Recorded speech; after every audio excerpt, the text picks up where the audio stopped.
Bonjour à tous. Mardi, c'est jour de quoi aujourd'hui? Tiens, c'est jour de prendre le train. Et vous allez voir qu'on va le prendre avec l'association Train Touristique du Centre-Var. On va aller du côté de Carnoules, mais finalement, on va, avec ce train, balader vraiment un peu partout. On va aller du côté de Brignoles. Il y a cette ligne Carnoules-Brignoles qui est là et même qui pousse jusqu'à Saint-Maximin. On va parler sur toute celle-ci parce qu'il y a actuellement une collecte justement pour pouvoir la rénover. Voilà, là, je vois presque si on tendrait l'oreille, on entendrait le bruit du train, mais pas des trains habituels, ceux qu'on a l'habitude de voir, c'est les trains qu'on a eu l'habitude de voir.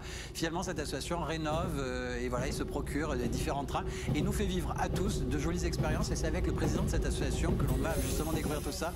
On arrive donc en gare de l'émission du mardi 4 mai 2021 et avec Julien Vincent qui est avec nous, président. Bonjour Julien. Bonjour. Avec toi, on va vraiment basculer dans toute cette histoire des trains ferroviaires et finalement, vous avez des trains qui partent de à quelle époque à peu près? Alors habituellement, on roule de Pâques à Toussaint et puis on organise aussi... Je veux dire l'époque des trains, le moment où ils ont été construits ou en tout cas... Alors les trains, le matériel le plus ancien date de 1890 et on va jusqu'à 1984 pour le matériel le plus récent. On va dire 1984, ça paraît récent, mais finalement, déjà, on était sur d'autres formes de trains. Et pour nous accompagner, ben voilà, j'ai deux cheminots avec moi, quoi. Et bonjour, monsieur Génous. Bonjour, monsieur Salsicia. Toi, comme on parle de train, toi, avec ton côté un peu carré, tu vas nous mettre à l'heure, là. Je vais mettre tout le monde à l'heure. Ouais, c'est ça, c'est ta thématique du jour, avec une minute scientifique qui va nous faire basculer. Ce sera 3 minutes scientifiques aujourd'hui. D'accord. Aujourd'hui, on va se promener vers les années 1891. Et on va parler d'horloge et des trains. On va parler d'horloge et de train, l'horloge de la gare, l'horloge du train et l'horloge de Paris. Et avec Frédéric Casanova, on va pouvoir répondre à une petite question juridique. Avec oui, tout à fait, à vos questions. Et pour l'heure, je n'aurai pas de train de retard aujourd'hui, je serai à l'heure pour répondre à toutes vos questions. Ça, c'est une bonne chose. Vous avez déjà pris un de ces trains anciens, etc., en allant du côté de Carnoules et tout ça? Vous avez déjà pris la ligne Carnoules-Saint-Maximin ou pas encore? Non, quand j'étais étudiant à Nice, je rêvais de prendre le train d'Épingle et le rêve est resté dans un carton et peut-être un jour, il faudra qu'il devienne réalité. Je profiterai pour emmener ma fille, ce qui paraît que c'est un voyage magnifique.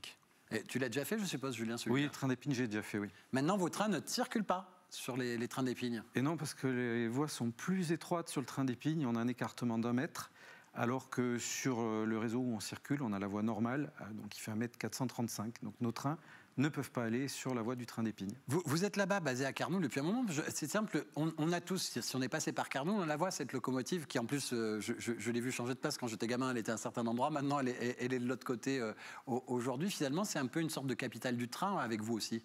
Tout à fait. Alors la locomotive qui est à Carnoules appartient à la mairie de Carnoules, mais c'est notre lieu de départ depuis 2001. L'association a été créée en 1994 et donc depuis 2001, les trains circulent entre Carnoules et Brignoles. Là, ces trains-là, ils vont circuler à quelle occasion? Parce que c'est pas du train voyageur, c'est vraiment de l'événementiel ou des moments clés où vous partagez ça avec les différentes personnes qui viennent à vous? Alors tout à fait. Le train touristique, on a des balades en train touristique avec un commentaire touristique. On fait aussi des trains à thème, Pâques, Halloween, on fait les trains du Père Noël également. Le Père Noël vient chez nous chaque année. Et on a des trains de groupe qui sont aussi faits, on fait des trains discothèques, enfin on fait plein de choses autour du train et c'est toujours apprécié par les gens qui viennent nous voir. Je précise aux téléspectateurs qu'il y a un moment que vous ne faites plus ces trains discothèques qu'on aperçoit là. Non, malheureusement, le dernier c'était Halloween il y a 2 ans. En plus, voilà, en basculant sur l'an dernier, c'est-à-dire que pour exploiter ces lignes, vous devez avoir l'autorisation Ah bah ça y est, on est parti pour danser là. Moi, j'ai promis, une des prochaines discothèques, c'est là que j'irai la faire, ça c'est sûr. Et donc, ces lignes, vous les exploitez plus depuis un petit moment parce qu'il faut un renouvellement d'exploitation que vous avez pour 5-10 ans généralement. Voilà, alors on a exploité la ligne jusqu'à la fin de l'année dernière, donc jusqu'au mois de décembre. Et là, on est en train de travailler avec les collectivités territoriales et SNCF Réseau en vue de pouvoir exploiter à nouveau la ligne entre Carnoules, Brignoles et bien sûr Saint-Maximin. Vous avez besoin des élus pour ça aussi, mais là on va dire que la période a fait qu'il y a d'autres priorités, on va dire, que des renouvellements de... Exactement, malheureusement la crise sanitaire a un petit peu retardé les démarches qui sont en cours. Là, cette ligne, elle a besoin aussi d'être modernisée pour finalement continuer à avoir du service pendant un moment encore. Alors effectivement, la ligne était maintenue par SNCF Réseau pour les militaires depuis l'origine du train touristique. Mais là, maintenant, les militaires ne sont plus sur la ligne et donc il nous faut trouver des fonds pour refaire quelques travaux qui ont été chiffrés par un audit qu'on a financé. Attends, moi, ce bruit-là, j'adore. Ça me rappelle des voyages de train. C'est ça que vous nous faites revivre aussi.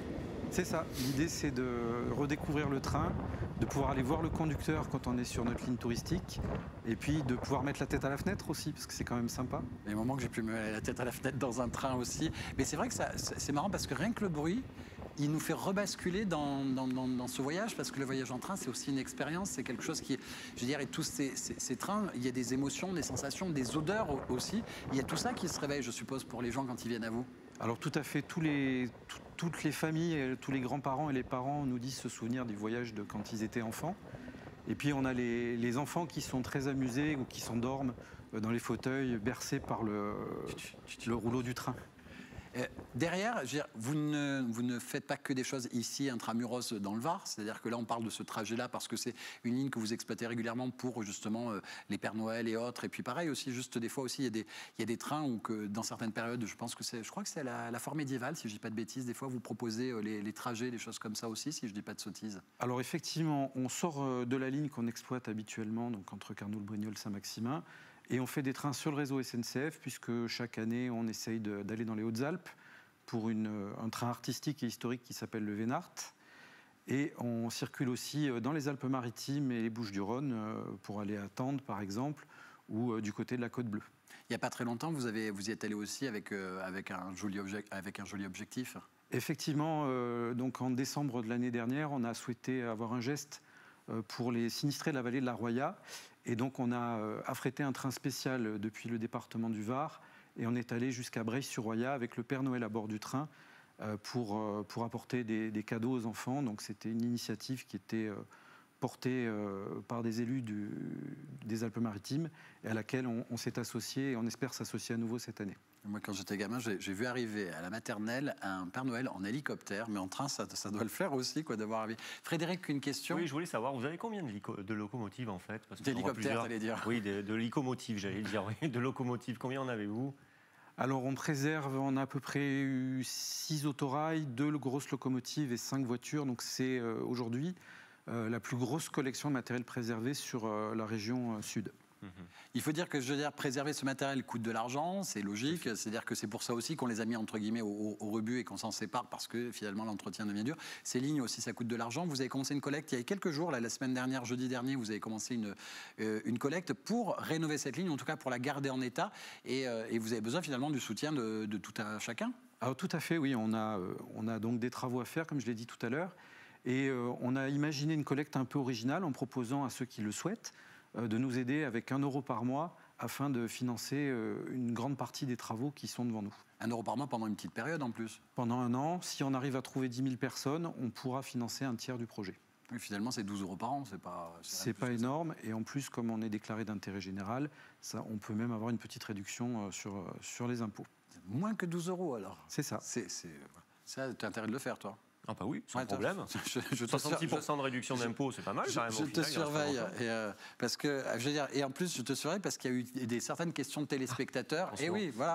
Je vais répondre aux questions, pas de problème. Là, tu nous répondras dans la semaine à d'autres questions. Dans la semaine, j'en aurai encore pour toi parce que tu as quelques téléspectateurs qui t'ont envoyé des mails. Et puis là, comme je rappelle que c'est la dernière semaine de la grande émission, voilà, on l'a appris tout fraîchement, hein, c'est-à-dire la veille de notre journée de tournage qui nous a permis de tourner les 5 émissions. Donc, on a essayé de réunir finalement des questions qui reviennent régulièrement, et des questions que les gens se posent très souvent, au travers de 3 personnes qui nous ont adressé leurs questions cette semaine. Et Christophe de Toulon t'a posé une question. Je viens de passer sans avocat en jugement concernant la pension à donner pour mes enfants. Le juge ne m'a pas condamné au montant prévu par les barèmes du ministère, mais à plus. Est-ce normal? Oui, c'est tout à fait normal. Christophe, sachez que les barèmes du ministère que vous pourrez retrouver sur le site servicepublic.fr ne sont que des barèmes indicatifs. Le juge n'est pas obligé de les suivre.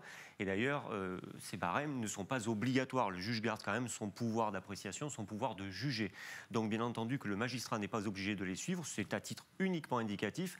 Ne faites pas appel, en tout cas Christophe, si vous avez remarqué que, par exemple, le barème vous condamnez à 200 € de pension alimentaire par mois pour votre enfant et que vous avez été condamné à 220, ne faites pas appel pour 20 €. De toute façon, vous serez débouté par la Cour d'appel d'Aix-en-Provence, je tiens à vous le dire. Ce sont vraiment des barèmes indicatifs. Parfait. C'est simple, clair. Bon, c'est une question qui revient régulièrement, qu'on a eu. Mais on en reposera dans la semaine concernant justement le permis à 0 points, où on te pose pas mal de questions, et sur l'idée aussi des gardes alternés, etc., où on aura d'autres. Sur la résidence alternée, pas la garde alternée. La résidence alternée. C'est vrai qu'on dit souvent garde alternée au niveau des justiciables. Maintenant, le terme technique, c'est véritablement résidence alternée. Oui, je préfère la précision parce qu'à côté, avec Jean-Marc. Il va nous mettre à l'heure. Oui, il a commencé en nous disant aujourd'hui, je vais vous mettre à l'heure. Et je pense, Julien, que cette anecdote, tu dois la partager, tu dois la connaître aussi, ou pas du tout, cette histoire Bien sûr. Je pense, oui. Bien sûr, monsieur connaît l'anecdote. Cette anecdote ne sera pas un secret pour lui. Alors, c'est une anecdote que j'ai mis longtemps à retrouver, que mon père me racontait, qui est assez étonnante. En fait, jusqu'en 1891, il y avait tout d'abord l'heure locale. Eh oui, on avait des heures locales en France.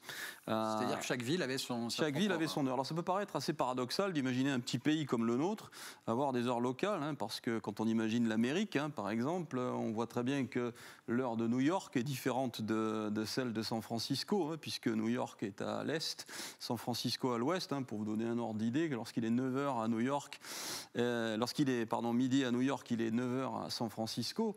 Et néanmoins, en France, pour un pays qui a une étendue d'est en ouest à peu près 1000 km, il y avait des heures locales. Et donc... Et finalement, elles étaient différentes d'une ville à l'autre ? Ah oui, elles étaient absolument différentes d'une ville à l'autre. Alors, de ce fait, il y avait, dans les entrées des gares, il y avait l'heure locale. Donc ça, c'était l'heure de la ville dans laquelle vous vous trouviez, où vous alliez prendre le train. Ensuite, à l'intérieur de la gare, vous aviez l'heure légale, c'est-à-dire l'heure de Paris, l'heure de notre belle capitale. Et puis, une astuce avait été imaginée par les responsables des chemins de fer de l'époque pour éviter que les gens manquent leur train. Ils avaient décidé de décaler les trains de 3 minutes de retard par rapport à l'heure légale, c'est-à-dire l'heure de Paris. Alors ainsi, il y avait une 3e heure qui apparaissait sur les quais. C'est-à-dire qu'en fin de compte, le train, on disait qu'il partait à 10h, et en fin de compte, ça faisait partir à 10h03. Exactement. Et donc, sur le quai, il y avait une 3e heure. Donc, c'était assez impressionnant parce que ça donnait source de confusion, évidemment. Alors, pour le détail, j'ai noté qu'au début, ce décalage était 3 minutes dans le réseau ferroviaire nord et de 5 minutes dans le réseau ferroviaire sud. Je vous laisse imaginer pourquoi. Mais parce que ça part du nord au sud, on perd du temps. Oui, nous, dans le sud, on a le quart d'heure méditerranéen. Donc là, on avait les 2 minutes supplémentaires. Et alors, en 1880... C'est lui qui l'a dit, c'est pas moi. Voilà. En 1887, le réseau a été unifié, c'est-à-dire que le retard de 5 minutes, le Sud l'a emporté sur le Nord, le retard de 5 minutes a été généralisé dans toute la France. Et ainsi, donc, lorsqu'on se rendait dans une gare, il y avait tout d'abord, je répète, l'heure de la ville, ensuite l'heure légale de Paris, et ensuite l'heure du train. Donc ça faisait 3 heures différentes pour un même train. C'était compliqué. Alors, pour info, je me suis amusé à regarder ça, je voulais vous dire. Donc cette particularité a été supprimée en 1911, le 11 mars, pour être précis, lorsque la France a finalement adopté le méridien de Greenwich. Mais un récent article de Libération, datant de 2019, m'a permis de découvrir qu'à Blois, dans la gare de Blois, les petits bistrots qui se trouvent dans les gares utilisent ce même procédé pour que les gens ne ratent pas leur train, donc ils retardent leur pendule de quelques minutes, en sorte que les gens puissent prendre le train sans le manquer. Voilà. Ils l'avancent de quelques minutes pour ne pas rater le train. Tu vois, il faut te suivre. Ouais, je sais, c'est difficile parfois. Ça, c'est à Blois, parfait. C'est tout ? Non, parce que je crois qu'il n'y avait pas une histoire que cette histoire d'heure de train, là, notamment de départ de train, n'était pas mise en lien avec la ville du Mans par hasard, ou dans le Mans, ou un truc comme ça. C'est pas ça du tout. Non, Ah d'accord, j'étais persuadé que... Il y a les 24 heures au Mans, mais il n'y a pas de train. Non, mais je ne sais pas pourquoi, parce que je crois, de l'anecdote, il y a un petit bout là, dans un bout de tiroir, là, qui me disait... Non, il y avait une autre anecdote où nous discutions avec monsieur, mais qu'il connaissait bien sûr, c'est qu'en France, les trains roulent à gauche. Et si vous vous rendez en Alsace, vous aurez la surprise de voir qu'à Mulhouse, le TGV qui roulait jusqu'alors à gauche sur la voie montante, monsieur, je parle sous votre autorité, il change de sens, c'est-à-dire qu'il s'arrête et il repart. Alors, si vous êtes dans le sens de la marche, vous vous retrouvez dans le sens contraire, donc vous avez l'impression qu'on redescend vers Toulon. Et là, on est sur la voie de droite. Pourquoi ? Je vais laisser à monsieur le plaisir de vous expliquer la raison pour laquelle on est sur la voie de droite. Alors, parce que quand le réseau s'est développé en Alsace-Moselle, c'était sous l'Empire allemand, puisque l'Alsace-Moselle était, depuis 1870, rattachée à l'Allemagne. C'est tout simplement pour ça. Et c'est demeuré, c'est ça qui est rigolo. C'est marrant parce que le train et tout, en tout cas, ça te rappelle le train, tu le prenais gamin, tu as des souvenirs toi à travers les trains? Pas gamin, non, j'ai commencé à le prendre quand vraiment j'ai travaillé. Après, non, nous, on partait en Corse, nous, avec un nom que j'ai, tu imagines bien que je ne suis pas d'origine bretonne. Il n'y a pas de train pour ça. Hein. Eh non, il n'y a pas de train pour ça, non, ils n'ont pas fait de tunnel non plus, donc voilà. Donc on prenait le ferry, plutôt le bateau. Sur ce genre de train que vous avez chez vous à l'ATTC, bon, je ne sais plus, ATTCC, et l'Association des trains touristiques Centre-Var, pour moi, ça devient plus facile. Vous avez une collection incroyable de trains. Quel genre de train on va retrouver chez vous pour les passionnés? Parce qu'en plus, on peut venir vous voir pour les découvrir. Donc on est sur le site à Besse-sur-Issole, donc c'est entre Carnoules et Besse-sur-Issole. Et vous pouvez venir découvrir le matériel. Donc nous avons des autorails des années 50, 60, 70, locomotives des années 70, des voitures des années 70 aussi. Et on a aussi récupéré, grâce à la SNCF, la seule rame ETG qui reste encore existante. ETG? Donc c'est une rame qui marchait avec une turbine à gaz et qui a servi de laboratoire de mesure pour la SNCF jusqu'à il y a 2 ans. Donc c'est une rame qui sera présente d'ailleurs en gare de Nice pour les Journées du patrimoine. D'accord, ça donc le 19 septembre prochain. Exactement. Voilà. Donc, oui, vas-y, Jean-Marc. Je voudrais dire ceci, le train avec la France, ça fait partie de notre patrimoine historique. Il est à tous les instants dans notre histoire, depuis la fin du 19e jusqu'à l'instant où je vous parle. Et c'est une initiative heureuse que monsieur a eue de conserver cette partie ferroviaire, et il faut véritablement la faire vivre. C'est pour ça que je vous invite à faire une donation pour que la circulation soit de nouveau autorisée sur cette portion. C'est pas pour ça, c'est pas pour la raison que la ligne n'est pas en état que vous n'avez pas l'exploitation. Non, il y a un renouvellement de convention qui est en cours, et si on veut que la ligne puisse durer dans le temps, il faut investir un petit peu dessus, parce que si on attend trop, ça sera encore plus cher pour rénover. Donc je vous invite à souscrire, à pérenniser cette initiative. C'est vraiment chouette. En plus, on passe du côté on passe par Tours, etc. Le coin est vraiment chouette. En plus, voilà, il y a des moments, il y a des bords de route, puis il y a des moments où on va vraiment au cœur de la nature, etc. On aperçoit des tas de vignes, etc. Ben, on le voit là, c'est superbe. Il y a aussi des trains, je pense, c'était un Picasso, je ne sais plus le terme aussi pareil. Vous avez eu besoin de soutien pour. Alors c'est un autorail qu'on est en train de rénover complètement. On a eu une grosse avarie du moteur. Donc on a fait réparer le moteur, là il est revenu, on est en train de le remonter, et là maintenant on va s'attaquer à tout ce qui est carrosserie, et on va le remettre en route. Dès qu'on pourra rouler, il roulera à nouveau. C'est l'autorail Picasso. C'est des trains qui roulaient où, tous ces trains finalement? Alors tous les trains qu'on a ont roulé sur la région et ailleurs en France, hein. Donc on a vraiment du matériel dans lequel si vous avez plus de 30 ans, vous êtes potentiellement monté dedans. Oui, je suis monté dedans alors. C'est potentiel. Et derrière, tu parlais quand même de trains qui sont très anciens, donc ceux-là, je ne suis pas monté, je pense. Mais c'est aussi pareil, ces trains-là nécessitent un entretien différent, ils nécessitent énormément de connaissances, je suppose, de la part. Vous êtes combien de bénévoles à travailler aussi justement à cette rénovation derrière? Alors, on est une équipe d'une vingtaine de bénévoles, hein. L'association comporte une 60aine d'adhérents aujourd'hui. Effectivement, c'est du travail parce qu'il faut retrouver les documents de maintenance pour pouvoir remettre en service les engins. Alors quand on parle d'un wagon plat de 1890, c'est un wagon où il n'y a pas de système de freinage dessus, donc il faut l'encadrer avec autre chose. Mais ça, c'est des choses qu'on apprend à redécouvrir, hein.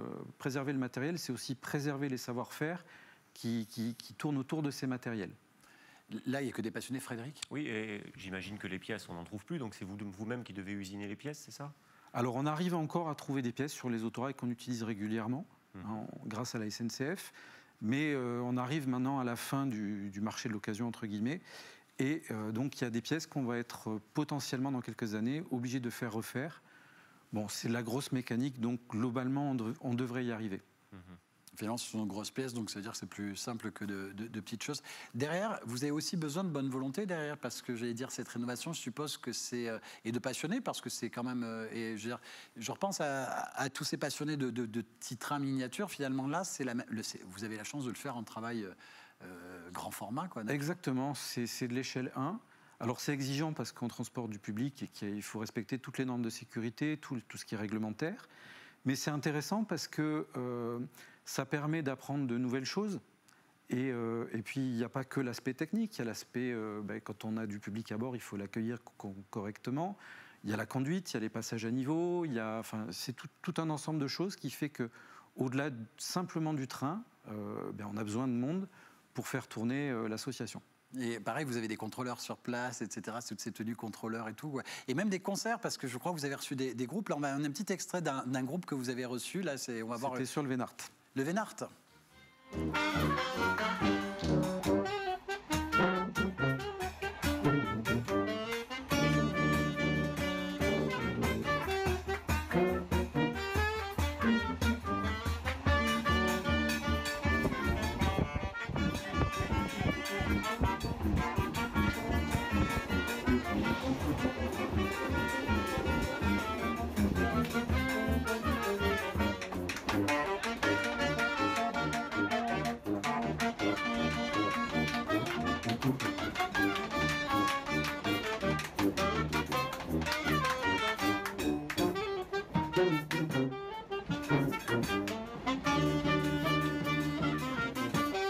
C'est marrant parce que là, cette expérience est géniale. Vous montez jusqu'où là en musique comme ça? On est allé jusque dans les Hautes-Alpes. C'est fabuleux comme expérience. Mais j'ai souvenir d'avoir vu des choses comme ça, des gens avec des instruments, de la musique et tout dans le train. C'est des choses qui étaient quasiment normales. Hein. Oui, enfin la fanfare dans le train. Non, pas la fanfare comme ça, je veux dire, mais des musiciens. Aux États-Unis, on appelait ça des bandwagons, mais en France, c'est pas plus le rare. groupe, vraiment, je veux dire, de mon expérience, je veux dire, de voyage de train, c'est des choses assez, voilà, des gens qui jouent de la musique, des choses comme ça. C'est des choses assez normales, quoi, presque. C'est des choses qu'on avait régulièrement, parce que les voyages étaient plus longs. C'est ça. On avait le temps de parler à son voisin dans les compartiments. Et sur un Paris-Marseille, on pouvait largement discuter pendant des heures et des heures. Oui, on s'arrêtait, c'est vrai. Voilà, quand on avait des trajets qui faisaient 10, 12 heures. Parce qu'on avait c'est ça, un Paris-Marseille à l'époque. Hein. Oui, il fallait 9h, 9h30 à peu près, avant le TGV. Avant le TGV, oui. Oui, sans portable, sans Internet, sans tout ça. Et puis même s'il y a bouquins et autres, au bout d'un moment, on finit par... Surtout, il y avait le fameux wagon-restaurant. Ah oui. Qui aujourd'hui a disparu, et à la place, on a un sandwich triangulaire et une bière tiède. Oui, tout le monde fumait à bord, dans le train, on avait le droit aussi. Il y avait des cendriers dans les fauteuils. C'est vrai, c'était une autre époque. Hein. Et c'est tout ça, c'est tous ces souvenirs qui vont être réveillés par ce genre d'expérience. Je vous rappelle que vous pouvez aller sur le site attcv.fr. Voilà. Le problème d'être dyslexique, c'est que des fois on accroche. attcv.fr, voilà, où vous allez retrouver justement toutes les infos, notamment qui basculent sur cette collecte de dons là, dont on a besoin. On rappelle que cet appel au don, c'est pour finalement remettre en état cette ligne qui part de Carnoul à Saint-Maximin, dans laquelle on peut circuler aujourd'hui, hein, mais c'est vraiment la garder en état et la rénover pour que ça puisse durer encore quelques années. Exactement. Et donc, tu disais, il y a à peu près 300 000 euros. On a 350 000 euros à financer en tout. Mais 1 euro par personne et par mois pendant un an, on finance un tiers. S'il y a 10 000 personnes à peu près, voilà, et finalement, si vous en avez 30 000 qui font ça, avec 12 euros et en plus avec une réduction d'impôt, ça peut le faire. Donc, on est 1 060 000 habitants dans le Var, mesdames et messieurs. Bon, il n'y a peut-être pas autant de gens derrière leur écran, mais en tout cas, faites circuler la petite info, faites circuler le message même sur Facebook, parce que voilà, c'est demain, après-demain, etc., de jolies expériences qu'on peut vivre sur le territoire. Grâce à ça, un petit mot de fin ou pas, ou une autre question avant de finir? Moi, demain, je vais vous faire un petit tour dans les commissariats. Ça vous dit, demain, d'aller faire un petit tour dans les commissariats, hein, éventuellement? Elle est sérieuse, la question? Oui, parce que demain, on va faire un petit tour dans les commissariats. Je vous parlais de la notation des commissariats du coin, Sanary, Toulon. Ben oui, il y a des notes qui peuvent être données sur Google. Ça va être assez amusant, on en parlera demain. D'accord. Le TripAdvisor des commissariats. Exactement. Et toi, aujourd'hui, on a parlé horaire. Tu as ouvert une parenthèse sur le méridien de Greenwich. Je reste sur le temps. Moi, je parlerai de Greenwich et de la bataille du méridien de Paris. Finalement, pourquoi on a choisi le méridien de Londres et pas celui de Paris? Exactement. Oui. Je voudrais terminer sur le train.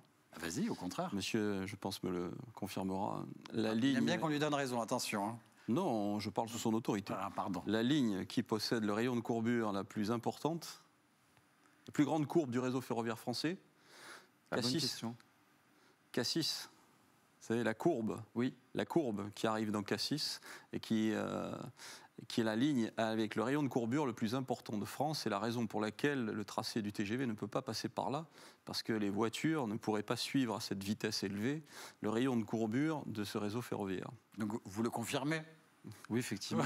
Le tracé est assez sinueux entre Toulon et Marseille. Oui, c'est tout. Jean-Marc, c'est tout. Jean-Marc, c'est tout. C'est le professeur. Mais on l'a vu à la pause déjeuner. Oui. À la pause déjeuner, je vous assure, il savait tout sur tout. Voilà, il sait tout, mais en plus, il est intéressant. Donc c'est ça. Non, oui, quand même. Voilà. Heureusement, sinon il ne serait plus là. J'ai appris beaucoup de choses à ton contact, que ce soit de la trottinette jusqu'au radar camouflé dans les nouvelles voitures.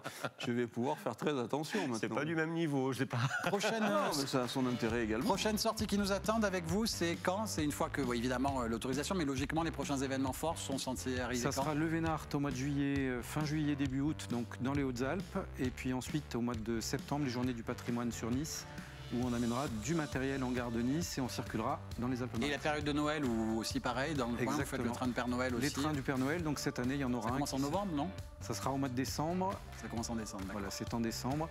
Et on essaiera d'en faire un sur les Alpes-Maritimes et le Var, même si on ne roule pas sur notre ligne. En tout cas, si vous êtes passionné, si vous avez envie d'en savoir un peu plus, ou si l'idée d'un jour demain, si les dons pour cette ligne, attcv.fr, voilà, association train touristique du Centre Var. Ouf. Merci à tous, merci à tous les deux. Merci Julien Vincent aussi, président de l'association. À plus tard, au revoir.